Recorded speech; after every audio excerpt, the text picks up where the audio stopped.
On today's episode, Blondie, Jackson Browne, Buffalo, and Brun and Osibisa.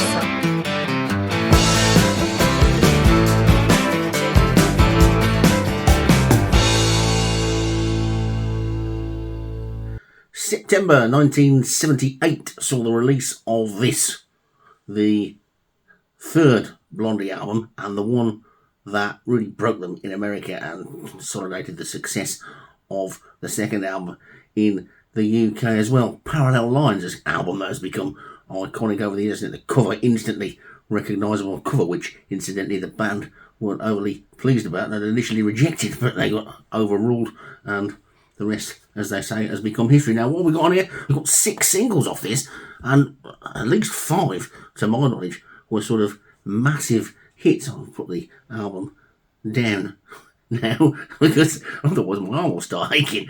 Anyway, I'll put a little picture up in the corner instead when I do the final edit, and that won't have the reflection in it either. So there you go, Blondie, Parallel Lines, 1978. So for the odd person in the world who's never actually heard this album, what's it got on it? Well, the tracks that everybody will know, at least 5, maybe 6 of the 12 tracks on this. Let's look at the hit singles first of all. Hanging on a Telephone, obviously that was a cover version. Not a lot of people realise that Hanging on the Telephone wasn't actually an original song by Blondie. It was originally done by a band called The Nerves and was written by a chap called Jack Lee. The other 2 hit singles on the first side of the album, One Way or Another and Picture This, obviously both very well known and famous original tracks for Blondie. And one thing that I always have to point out whenever I'm talking about Blondie is that Blondie was a band.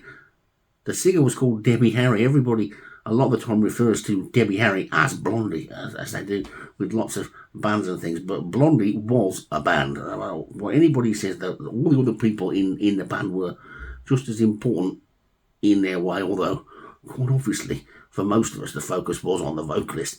But there we go. So you got those first 3 singles. Start off side 1 of the album. If you've never heard them, where have you been for the last goodness knows how many years? And then we go to 3 sort of album tracks, Fade Away and Radiate, Pretty Baby and I Know But I Don't Know. All still good songs. The things with these bands in those days, they put out good album tracks as well. We go over on to side 2. Now the first track on side 2 is a Jimmy Drestry song called 11:59. Now, 1978, I was still at school, and one of the people who sat near me was, obviously, I was still sort of learning my way into music, so I was still more into pop. I was just discovering the rock stuff, but obviously at that time everybody was listening to the radio and all the pop songs and all that sort of stuff and whatever. But however, this one lad, he was a real big, massive sort of Blondie fan, and he was always going on to everybody that this track 11:59 was better than all the singles. So it just shows you that even way back then there were people discussing this thing. So that kicks off side 2, and then the next track on side 2 is Will Anything Happen. Then of course it goes into 3 more of the songs that you probably all heard of. Obviously Sunday Girl, another big hit single that everybody will know, and then Heart of Glass, another one. A little story about that coming up in a minute as well, which some of you may not be aware of. And then the 6th song on the album, which was also released as a single, maybe didn't do as well as the others, was I'm Gonna Love You Too, which was a cover of a Buddy Holly track. Now, the thing I was just going to tell you about Heart of Glass, the original run of the album, which I'll get mine back again here, because this is one of the original ones that came out in 78, had the single version of Heart of Glass on, which lasts for 3 minutes and 54 seconds. For some reason, from 1979 represses, they started putting the disco mix, which lasted for 5 minutes and 50 seconds on. So have a look and see which version you've got. I don't know if they changed it back again. I don't think they did, but from what I'm aware, the original runs up to 79 had got the single version of Heart of Glass. The ones after that had got the disco mix, which I presume in those days would have been a 12-inch. It's been remastered and stuck out on CD many a time since then, and I'll just a quick look on here to see on Discogs and stuff, and I can see that there's a version from 2008 which has got the 7-inch version of Single of Heart of Glass on a French version of Sunday Girl and all sorts of stuff. So this album's been churned out again loads and loads of times. Whichever version you've got hold of, you'll be pretty sure it's a good listen, and it still sounds as good now as it did way back in 1978. It's classic pop rock music. I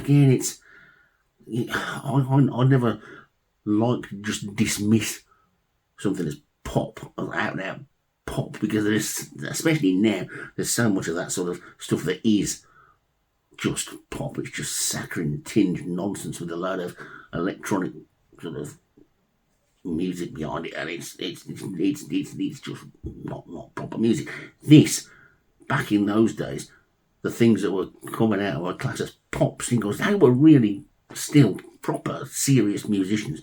I may be again doing my usual trick and going off into waffle mode and upsetting people now, but this wasn't just a case of Debbie Harry turning up in her best frock and saying, I want to make a record, and then putting a load of computer instrumentation behind her and letting her stand there looking pretty and singing. This was a proper band going out playing proper sweaty old clubs and stuff, and probably getting booed off when they started, probably getting all sorts of abuse as well.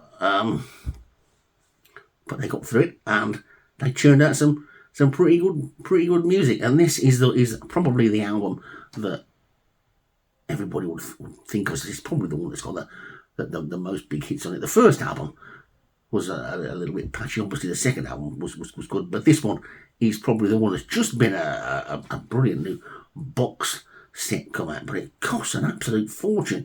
It's got all the albums on it with, I don't know, all done in coloured vinyl or something. It's about 250 quid, and then there's another one which has got a lot of outtakes, and even that's about 80 quid. So there's a lot of Blondie stuff available now, repackaged.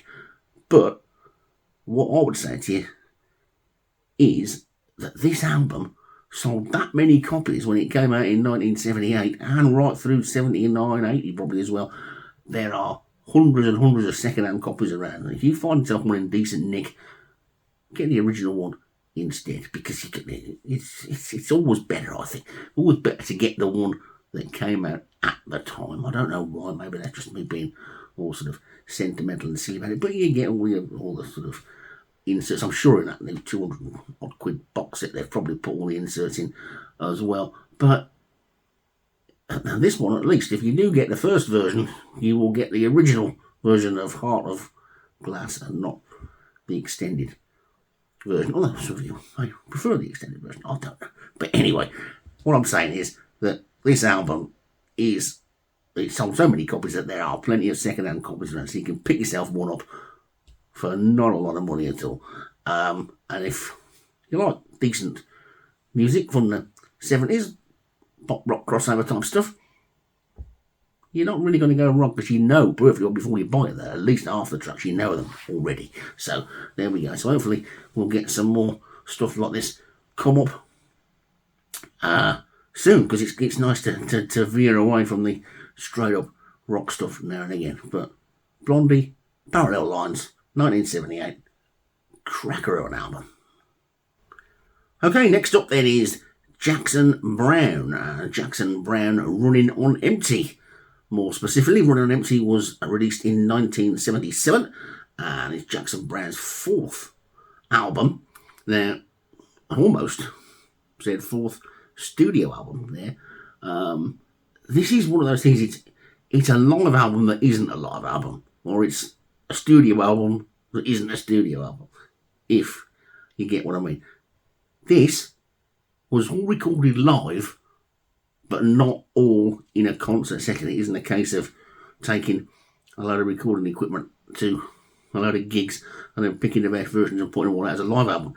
What happened with this is that the tracks were recorded, in some cases they were recorded live at gigs, in other they were recorded in hotel rooms, or they were recorded in corridors or rehearsal rooms, or also whilst Jackson Browne and his touring band were on tour. So it wasn't a case of all going into a recording studio, sitting down and recording 10 tracks for an album. It was a case of recording periodically over the period of the tour and then taking those recordings and turning them into an album afterwards. Sounds like a bit of a wacky idea, but it makes sense, doesn't it? I suppose if you think about it, you're doing a massive tour and you've got to find the time to go and make another album. Because don't forget, in those days, we're talking 1977 here, an artist had to put an album out every year, otherwise they'd fall by the wayside. There was none of this waiting around 3 years and living on one album for all that time. You've got to get in there. You've got to tour every year. You've got to put an album out every year to make sure that you kept your position where you were. Even the big bands and the top people, they had to do that. If you look back through discographies, you don't see great big 3-4 year gaps for many bands in the 60s, 70s and 80s because they just couldn't afford to be out of the public eye for that long. So that may well be the reason why Jackson Browne decided to do this. But it's a pretty brave idea, but I suppose it has got a lot of sense to it because, like I just said before, there's a time constraints, but also if you're going to be playing live every night, then you've got to be thinking that your voice and everything is going to be pretty much on sort of form while you're playing, and so you're recording at that time as well. That's sort of going to be good. Getting the time to come up with the ideas and stuff is a different thing altogether. And maybe you'd think that maybe you'd got some of the songs already prepared before they went off, because writing as well while performing every night and then doing all this recording stuff, it would have been a bit of a difficult thing to do. But anyway, it didn't do the album any harm because it's generally regarded as one of Jackson Browne's best albums. In fact, it was not only nominated for a Grammy that year, but it actually won it as well. So that sort of shows you how good it is. Let's take a quick little look at it. Hopefully we'll put a link in so you can, if you haven't heard it, I'm sure everybody's aware of Jackson Browne, one of the great American sort of singer-songwriters. His songs were covered by everybody. Really, Take It Easy by the Eagles is a song that was on his first album, which everybody will know. Anyway, looking at this, the title track, Run on Empty, is the first track. That was recorded live in Maryland, and the second track, then The Road, this shows you how diverse it gets. The second track, The Road, was recorded in room 301 at the Cross Keys Inn in Columbia. How about that? I mean, it sounds crazy, doesn't it? And then the third track, Rosie, was recorded backstage in a big rehearsal room, it says, and then they got the tour photographer to sing harmony on it. So it's great. I mean, it just gives you an idea. It's almost like a party type thing. Then you go to the fourth track, You Love the Thunder. That was recorded in a live gig as well. Then Cocaine, that was recorded in room 124 of the Holiday Inn, with the next track, Shaky Town, recorded in room 124 of the Holiday Inn again. So that was had a good session that night. Then the next one after that, Love's Need to Heart, well, that was recorded live in California. And that gives you an idea. I mean, there's some of them, it says they were recorded on a bus somewhere in New Jersey. I mean, can you imagine that? Your bus is it moving? I don't know. Somebody's going to look into this a bit more. Maybe somebody already has. I don't know. This has just come out as one of the random generators. So I just gave it another spin today, and I'm now waffling inanely about what I can remember and what's written on the cover and stuff. But was the bus moving? I don't know. I mean, going through the traffic while they're all recording, or was it parked up? You can imagine it parked up in a parking lot somewhere, and some traffic warden tat-tatting on the window. Oi, you can't park and record songs here, mate. That's what happened over here, isn't it? Anyway, there you go. So, Jackson Browne has got a massive, massive catalogue. Tons and tons of some great songs on it. He's one of those people that constantly put out a good album, a solid album every year. Just getting into waffle mode there. Maybe it's time for me to get on the bus and do something else. But yeah, Running on Empty, Jackson Browne, 1977, Grammy-winning album, well worth a listen. The Man in the Attic. Hello from the Man in the Attic. Bring you something that's perhaps a little bit more left field in some of the things I have. I was just dipping through some boxes whilst up here in the loft, or the attic as we prefer to call it, and I came across this Osibisa Many of you will probably remember them. This was their very first album on MCA Records, subsidiary then of Decca, in 1971. Oh my goodness me, this album is 52 years old. So, yes, what do we say about this? Well, it's great. This came from a day when people at record companies used to take a chance on things. I mean, you think of all the albums on like the Vertigo Swirl label, Harvest, some of which didn't sell very much and consequently now are worth bloody fortunes. This came from that period, 1971, so you were in the middle of the kind of the era of prog rock and people going out on a limb and think, yeah, we'll get this. And Osibisa, wonderfully, are still alive today. They're still going. And some of their musicians even began making music back in the very late 50s. So, yeah, these guys are getting on a bit. Well, what do we say about this album? Osibisa. Great sleeve. A classic Roger Dean with flying elephants. Brilliant. Sorry about the sticker up here. This came from the good old record and tape exchange and probably cost me the princely sum of a couple of pounds at most. But it's on. It's a good original pressing on MCA from Decca Records. 7 tracks. And what's the music like? Well, it's kind of it's a mixture of kind of African high life, a lot of African rhythms, bit of jazz, very good bass guitar on it, I have to say. A guy who they used to call Spartacus R on bass guitar, and it's really good. An album well worth having if you ever see it. I mean, probably an original pressing, and the cover's a bit knackered, needs a bit of re-gluing. But if you see an original pressing now, it's probably going to cost you a reasonable amount. You might get it for 20 or 30 quid, I don't know, but worth having. It's probably out there somewhere on CD. 7 tracks, and it's kind of got a good vibe to it, a world music vibe, if you like that kind of thing, you know. Afro rock is what it would have been called at the time, and the musicians were some of them were from Ghana, I believe, Ghana, Antigua, Trinidad, Nigeria, people from lots of places, and some musicians came to London and joined with some other African Caribbean musicians here and formed this band, and they're great. It's a 7-piece band: tenor sax, flute, drums, trumpet, bass guitar, lead guitar, organ, and tenor sax, and also they all play various percussion instruments as well. It's got maybe even a little bit of a Santana-esque vibe about it because of the percussion, but good and very individual. And interestingly, it was produced by Tony Visconti, known for his productions with David Bowie and with Mark Bolan and T-Rex. So there you have it. So it's kind of a mixture of stuff there, but good. And it's jazzy, but with a really African feel. You might think of like Hugh Masekela and people like that. I told you my collection was had some varied stuff in it, and this is it. I remember hearing this first when my brother had it back in the early 70s. So I picked this up probably during the 80s for a couple of quid.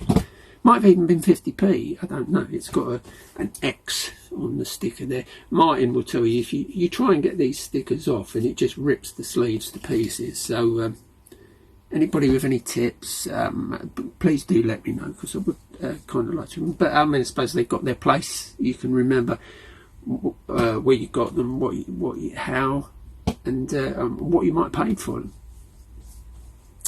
So yes, very good. Very good. In the sleeve. Oh, let's give you a picture of the gatefold. There you go. Picture of the guys in the band.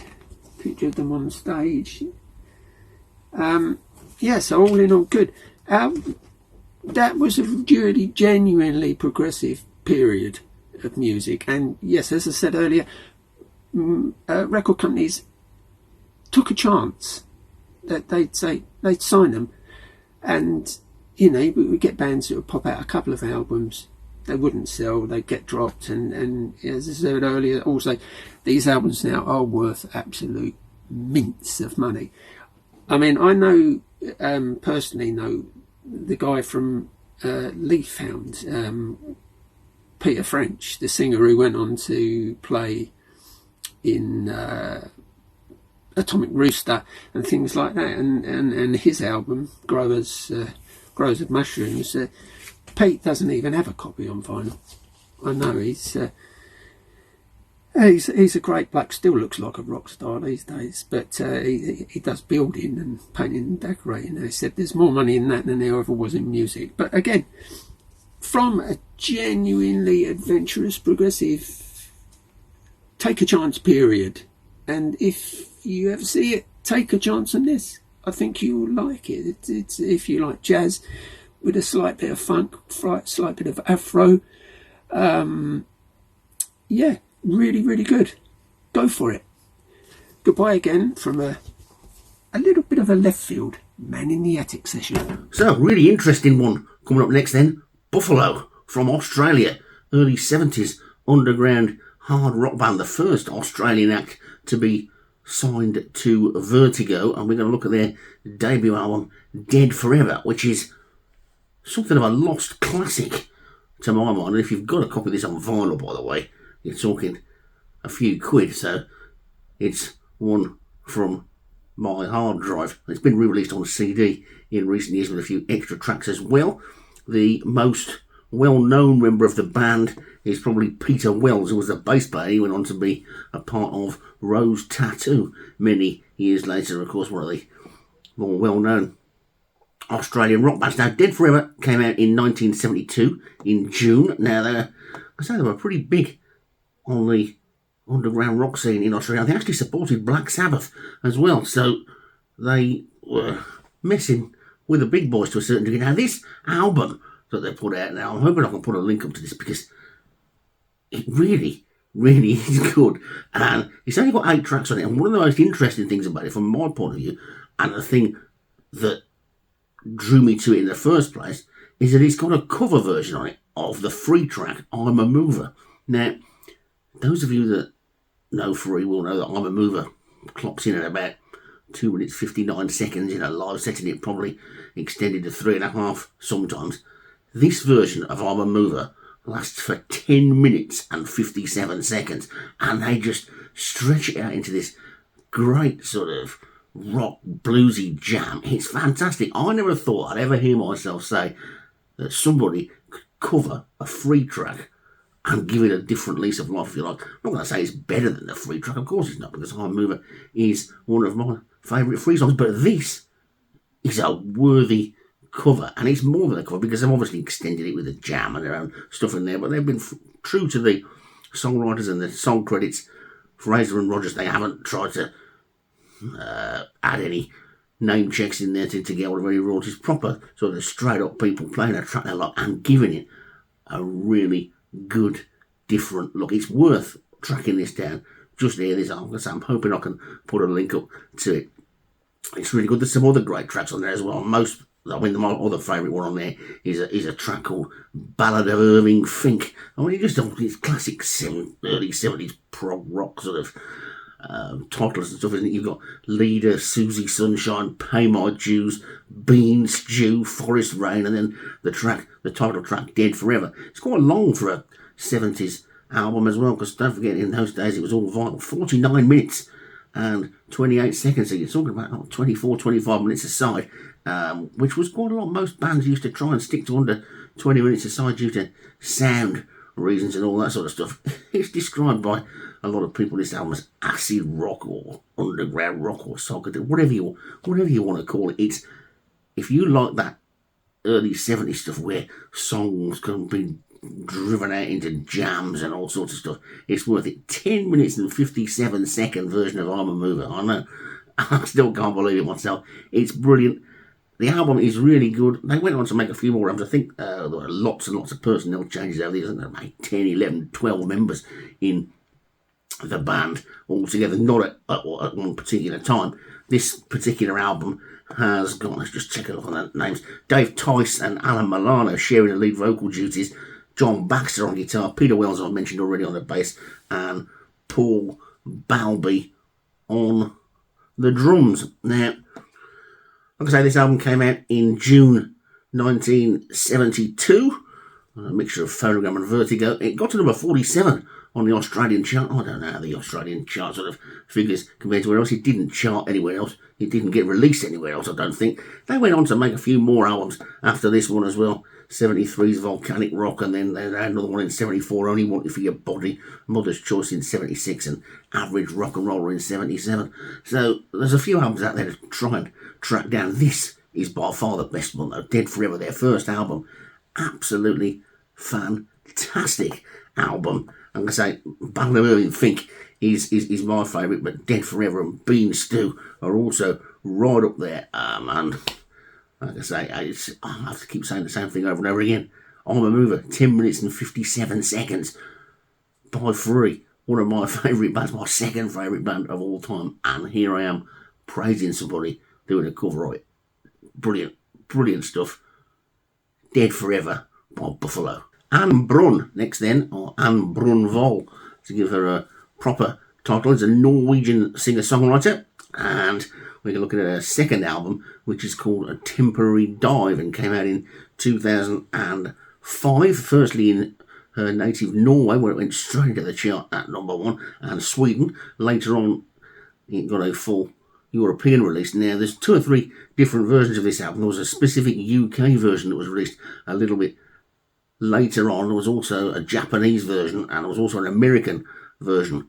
The version that I'm talking about now, the version that I've got that I'm listening to, is the original one that came out to start with, which I suppose we'd call it the European edition to start with. Obviously, some of those copies did get across to England and other places, and then eventually they decided a little bit later to release it again with a few tracks from her first album added on there as well. But this is the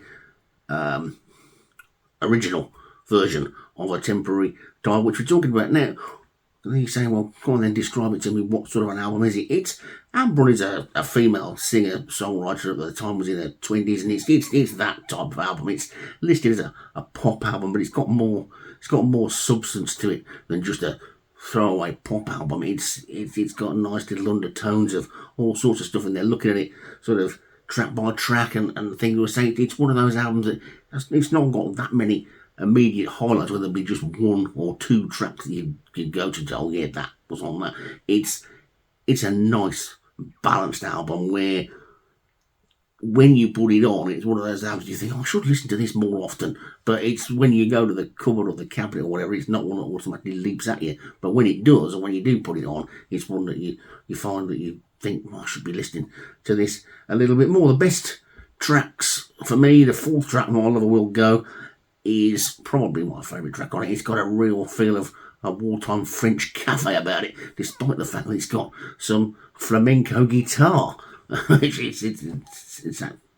that sounds interesting enough to make you want to go and have a listen to it. Rubber and Soul is another track on there that I really like, and that just conjures up sort of images of being in a dimly lit, smoky jazz club or jazz cafe or somewhere. You can tell from some of the other albums that I've talked about, that's a type of sound that I particularly like. The opening track, To Let Myself Go, and the 3rd track, Balloon Ranger, are really good songs. But apparently the 3rd track there, Balloon Ranger, is a story all about how difficult Anne Brun found it to learn English, because she obviously decided that if she wanted some worldwide success, it was going to be more sensible to record and write in English than in any other language. The track on there, Laid in Earth, is another one that's good, although it's a little bit more than that one, but it's still good. I'm one of these people who can't understand quite why Anne Brun hasn't become really famous. I guess it could be the Scandinavian thing, maybe that they don't get promoted enough in other countries, but it's a good album. It's interesting and it's well worth listening. Another interesting thing about it, another good song on there is a track which is called Song Number 6. Now, whether they just couldn't decide what to call it and called it Song Number 6, I don't know. Bizarrely though, it's actually track number 9, so maybe it was the 6th track they recorded or something, and they thought it was going to be in position 6, and then somebody decided to put it in position 9. But anyway, there you go. That's a little thing. When does 6 come 9th? It's on this album. Song number 6 is 9th. It's a duet actually with Ron Sexsmith. That one. It's got a real nice up-tempo feel about it, and it will get your foot tapping, and it'll also get you talking, because you'll be wondering why on earth it's called track number 6 when it's in the 9th position on the album. The final track on the album is another one which, again, some people will get what I'm talking about. Being a little bit frivolous and silly here. The track is actually called The Fight Song, and it's a sort of a twangy, almost out of tune slide guitar at the end. And it's a strange end to a strange sort of song, because it's about a horse.